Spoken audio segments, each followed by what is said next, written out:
إذا كان هذا في أناس جاوزوا 40، ترى حد الإنسان 40، لأن هذا أوج القوة، بعد 40 تنقص القوة، يبدأ النقص في الجسم، حتى إذا بلغ أشده وبلغ 40 سنة قال ربي أوزعني أن أشكر نعمتك التي أنعمت علي.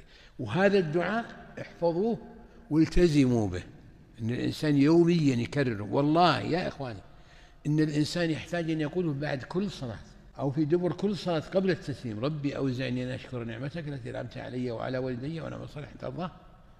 ويضيف له: وأدخلني برحمتك في عبادك الصالحين وأصلح لي في ذريتي إني تبت إليك وإني من المسلمين، رجاء أن يتحقق في قول الله تعالى: أولئك نتقبل عنهم أحسن ما عملوا ونتجاوز عن سيئات في أصحاب الجنة، وعد الصدق الذي كان يوعد. لأن الدعاء في آخر الصلاة مستجاب.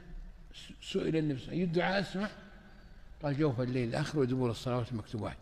قال العلماء رحمه الله: إن الدعاء دبر الصلوات معناه أنه قبل التسليم، وهكذا في السجود، وهكذا بعد أذكار الصلوات بعد التسليم، الأذكار تكون بعد التسليم.